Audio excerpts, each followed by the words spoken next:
మీరు ఎంత తెగింపు ఉంటే వస్తాం,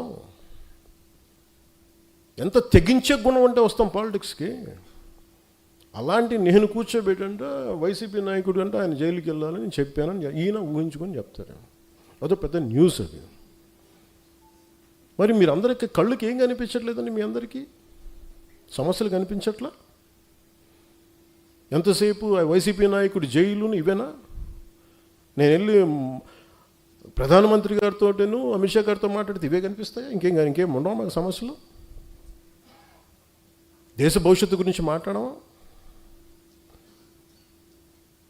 ఆంధ్రప్రదేశ్ అభివృద్ధి గురించి మాట్లాడమా? కూర్చోబెట్టి వీళ్ళని జైల్లో పెట్టండి, వాళ్ళని జైల్లో తీయండి, వీళ్ళ నడుంకి బెల్ట్ కట్టేయండి, వాళ్ళ గురుజులు ఇవే చెప్తాం చిన్నాలి. అన్నీ వాళ్ళకి చెప్పాలా? వ్యవస్థకి నేను చెప్పాలా? ఏసీబీ కోర్టులోనూ వాళ్ళకి క్రైమ్స్ లేవా? రిజిస్టర్ అవ్వలేదు, వాళ్ళు కోర్టులకు వెళ్ళవు, కోర్టులు పనిచేయట్లేదు, కోర్టులకు మేము చెప్పాలా? సుప్రీంకోర్టు జడ్జిలకు తెలియదా ఎవరు నేరం చేశారు, ఎవరు చేశారని తెలియదా? మేము చెప్పాలా? ఇది నన్ను ఇన్సల్ట్ చేయడం కాదు, అమిత్ షా గారిని ఇన్సల్ట్ చేయడం కాదు, వ్యవస్థని అవమానపరచడం. నేను ఎందుకు పట్టించుకోనంటే, Newton's third law, for every action there is an equal and opposite reaction. చర్యకి ప్రతిచర్య ఉంటుంది. కర్మ వదలదు ఎవరిని, కర్మ ఎవరిని వదలదు. ఎవరు చేసిన పనులు వాళ్ళు తగులుతాయి అంతే. అది మంచి కావచ్చు, చెడు కావచ్చు. సాధ్యమైనంత మంచి చేయడానికి ప్రయత్నం చేస్తాం. అలాంటిది నేను కూర్చోబెట్టి వాళ్ళని జైల్లో పంపించండి, వీళ్ళని జైల్లో పెట్టండి ఏంటి? ఆ సెంటిమెంట్ అంతా కూర్చోబెట్టి మీరు ఏదైనా అయిపోదామనా?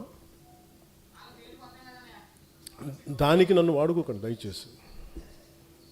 పవన్ కళ్యాణ్ అనే వ్యక్తిని మీ పెరుగుదల కోసం, మీ ఎదుగుదల కోసం పంచింగ్ బ్యాగ్ లాగా వాడుకుంది చాలు, ఇంకా ఆపేసేయండి. ఈ రోజున నాయకులకి, ఆడపడుచులకి, మహిళా నాయకులకి, అందరికీ చెప్తున్న నాయకులకు కూడా, కార్యకర్తలకి, జన సైనికులకి నా సహనం ఇంక ఇప్పుడు దాకా చూపించాను.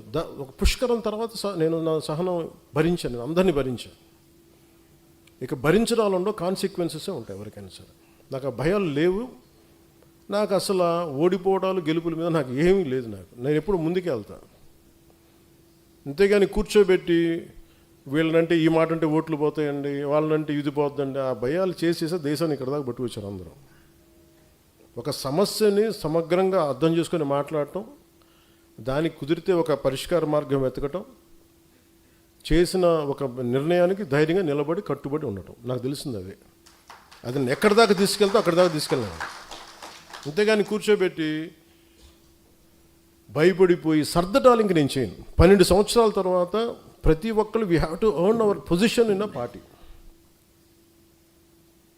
అలాగే జనసేన మీద ఉట్టిన కూర్చొని దారిని పోయి ప్రతి ఒక్కడు రాళ్ళేద్దామంటే